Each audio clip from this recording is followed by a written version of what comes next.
Bonjour et bienvenue à tous dans ce 15 minutes de grâce et de vérité avec le pasteur Mickey Hardy. Toujours dans la série des vieux chants, je vous ai réservé un cantique de joie. Béni soit le nom du Seigneur.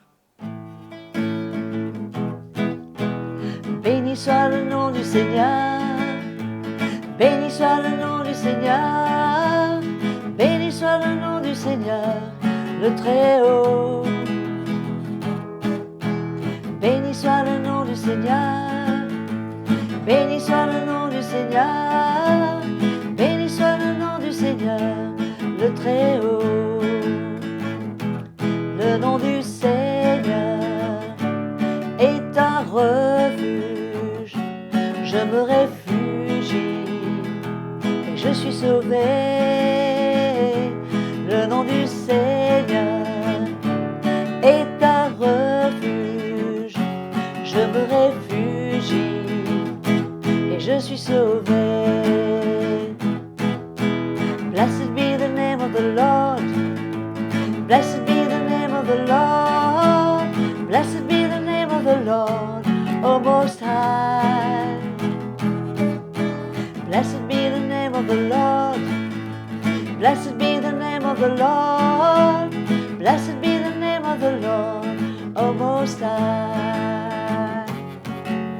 Béni soit le nom du Seigneur, le Très-Haut. Béni soit le nom du Seigneur, le Très-Haut. Alléluia. Quelle merveilleuse occasion de louer le Seigneur et de le glorifier avant d'écouter la parole. Aujourd'hui, le pasteur Mickey Hardy va continuer dans la série des déclarations de Jésus et va nous parler de ce thème assez délicat qui est la persécution. La question est, est-ce que nous sommes tous, mes frères et sœurs, appelés à être persécutés ou est-ce que c'est réservé uniquement pour certains? Donc, sans plus tarder, nous l'accueillons. Bonjour à tous, frères et sœurs. C'est toujours une joie, un privilège de pouvoir partager l'Évangile avec vous chaque jour, ou presque, car nous avons tellement besoin de cette nourriture tous les jours qui nous confronte et qui nous encourage. Je vous rappelle que notre programme, 15 minutes de grâce et de vérité, et nous parlons en ce moment sur les déclarations de Jésus. Pas la peine de vous dire encore une fois l'importance d'obéir et de se soumettre aux paroles de Jésus. Amen.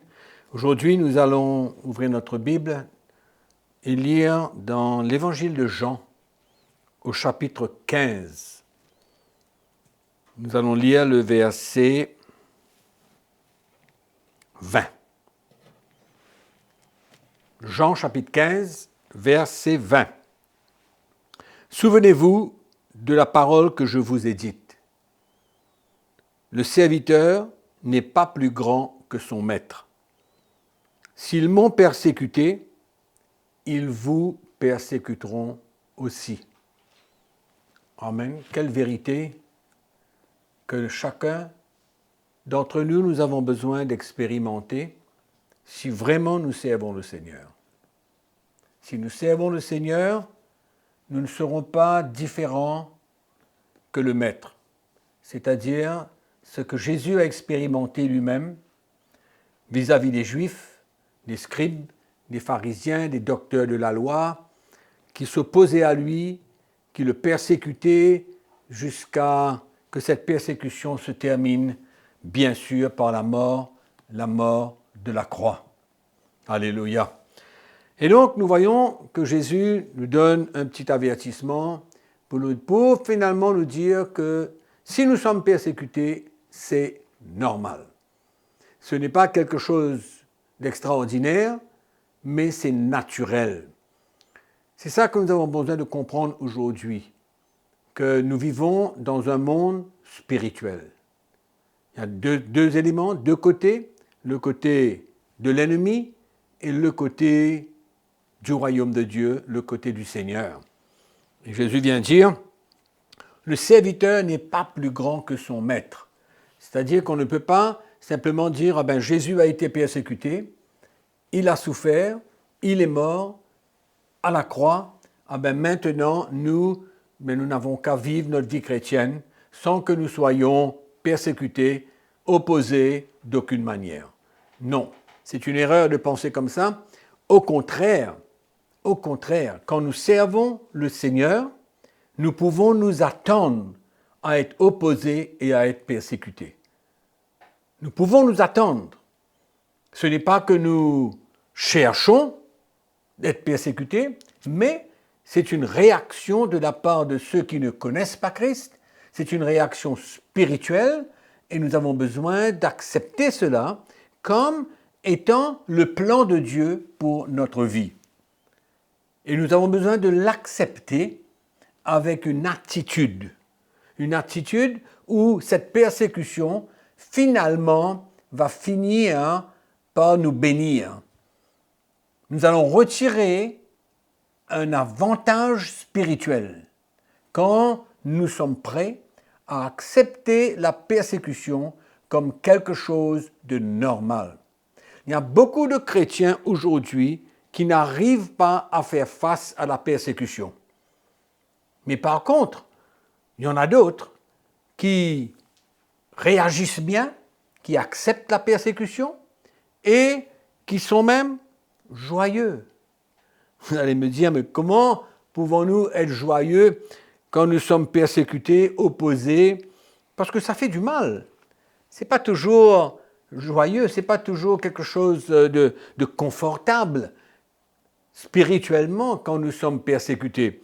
Ben moi, je peux témoigner des moments de grande persécution contre nous, contre l'Église. Ce n'était pas évident du tout, mais je crois que c'était important pour nous de faire face à tout cela dans une bonne attitude.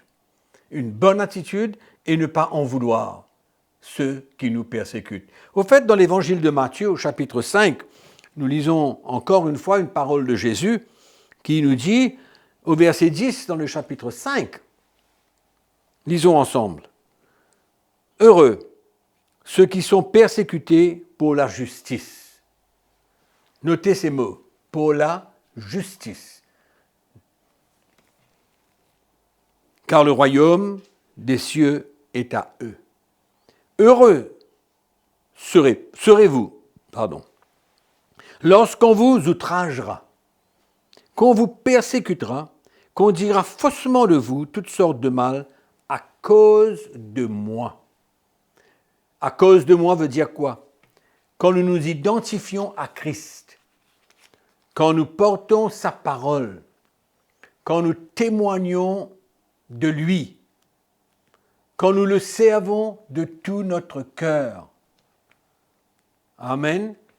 Jésus nous dit que nous serons persécutés, outragés, accusés faussement. Et là encore, nous avons besoin de choisir dans quelle attitude nous allons faire face à la persécution. Nous pouvons réagir dans la chair, nous pouvons en vouloir à ceux qui nous persécutent, mais par contre, la parole de Dieu nous enseigne premièrement, de nous réjouir, deuxièmement, de bénir ceux qui nous ont persécutés. Quelle attitude extraordinaire! Mais oui, mes frères et sœurs, c'est comme cela que nous allons grandir. C'est comme cela que nous allons parvenir à l'image de Jésus-Christ. Regardons la vie du Seigneur. Qui a été persécuté plus que le Seigneur? Qui a été outragé? Qui a été faussement accusé plus que le Seigneur? Personne. Personne. Les accusations ont été à l'extrême. Mais Jésus n'a pas réagi dans la chair. Et encore dans le verset 12, le dernier verset que nous allons lire aujourd'hui, il nous dit « Réjouissez-vous et soyez dans l'allégresse, parce que votre récompense sera grande dans les cieux. Et c'est ainsi qu'on a persécuté les prophètes qui ont été avant vous. » Amen. Quel enseignement de la part du Seigneur pour faire face aux différentes persécutions que nous devons avoir. C'est pourquoi on doit se poser la question souvent. Est-ce que vraiment nous servons le Seigneur? Est-ce que vraiment nous parlons de lui? Est-ce que vraiment nous prêchons la parole de Dieu? Est-ce que vraiment nous nous identifions à lui? Tout cela va dépendre. Comment nous serons persécutés? Mais la persécution, elle est obligatoire. Regardez l'histoire de l'Église, l'histoire des hommes de Dieu. Si vous lisez dans la parole du Seigneur, dans le livre des Actes, la Bible nous dit que l'Église entière a été persécutée. Et il fallait que tous les chrétiens quittent Jérusalem pour partir dans les autres villes. Mais les apôtres, eux, ils sont restés à Jérusalem. Comme quoi que la persécution peut être sévère. Comme quoi que l'ennemi attaque. Comme quoi que l'ennemi se sert des hommes, se sert de n'importe qui pour s'opposer à l'œuvre de Dieu, pour arrêter l'œuvre de Dieu, pour décourager les chrétiens, pour les emmener à réagir. Et même il y en a qui sont persécutés et qui abandonnent la cause parce que la persécution est trop sévère. La persécution est trop dure. Et moi, je veux encourager les chrétiens aujourd'hui parce qu'il y en a beaucoup qui ne comprennent pas comment faire face à la persécution. La parole de Dieu nous dit, Jésus dit, réjouissez-vous, soyez dans l'allégresse. Amen. Réjouissez-vous, soyez dans la joie. C'est un honneur d'être persécuté. C'est une gloire d'être persécuté. Amen. Quand nous voyons les chrétiens de la première Église, ils ne se plaignaient pas. Non, pour eux c'était normal, parce qu'ils s'identifiaient à Christ. Ils étaient prêts à mourir pour Christ. Et ils l'acceptaient dans la foi. Ils acceptaient et comprenaient que c'était un privilège et un honneur d'être persécutés pour Jésus, à cause de Jésus. Donc, mes frères et sœurs, ne trouvons pas extraordinaire d'être persécutés. Marchons dans la lumière, prêchons la parole de Dieu, témoignons de lui, même que Jésus a dit à ses disciples, allez deux par deux dans les maisons et lorsqu'on vous acceptera, emmenez la paix dans la maison. Mais alors, Jésus dit aussi que si on ne vous accepte pas, secouez la poussière de vos pieds et continuez. Donc c'est normal. Jésus avait même prévenu aux disciples qu'ils seront opposés, persécutés, quand ils annoncent la parole de Dieu. Mais si vous ne faites rien pour le Seigneur, si vous êtes confortable dans votre vie chrétienne, si vous ne participez pas aux activités de l'Église, si vous êtes confortable dans votre vie chrétienne et que, elle est superficielle, mais c'est évident que vous ne serez pas persécutés. C'est évident. Nous sommes persécutés pour la vérité. La vérité. Si nous ne prêchons pas la vérité, on ne sera pas persécutés. Mais si on prêche la vérité, la parole de Dieu telle qu'elle est, nous serons persécutés. Et si vous servez le Seigneur, vous devez être persécutés. Amen. Donc, nous vivons dans un temps où nous sommes appelés à servir le Seigneur de tout notre cœur. Et attendons-nous à être persécutés et réjouissons-nous et soyons dans l'allégresse. Amen. Que le Seigneur vous bénisse, que vous soyez encouragés ce matin et que même si vous vivez ces moments dans votre vie chrétienne, ne relâchez pas.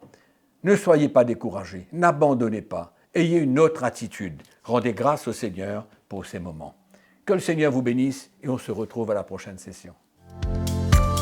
Et oui, le serviteur n'est pas plus grand que le maître. S'ils ont persécuté le maître, ils nous persécuteront aussi. En tout cas, si vous êtes dans le cas aujourd'hui que vous passez par des moments d'épreuve et de persécution, j'aimerais vous encourager avec le verset de 1 Pierre 4, 12 et 13 qui nous dit, bien-aimés, de ne pas être surpris quand on se retrouve dans la fournaise de la persécution, car c'est le sort qui est réservé à nous tous. Mais par contre, le verset 13 nous donne un conseil. Il nous dit, réjouissez-vous au contraire. Ne pleurez pas, réjouissez-vous, à cause de la part que nous avons aux souffrances de Christ, afin que nous soyons aussi dans la joie et dans l'allégresse lorsque sa gloire apparaîtra. Donc, je sais que c'est plus facilement dit que de vivre la chose, mais je suis sûre aussi qu'il y a une grâce spéciale du Seigneur pour chacun de vous dans cette situation. Avant de vous quitter, j'aimerais vous encourager à être là pour la prochaine session avec le pasteur Mickey Hardy. Et si vous ne l'avez pas encore fait, n'oubliez pas, abonnez-vous à notre chaîne, à notre page CTMI YouTube et surtout, cliquez la cloche afin de pouvoir recevoir les notifications à temps. Que le Seigneur vous bénisse et continuez à servir Jésus et à vous réjouir de votre salut. Alléluia, à très bientôt.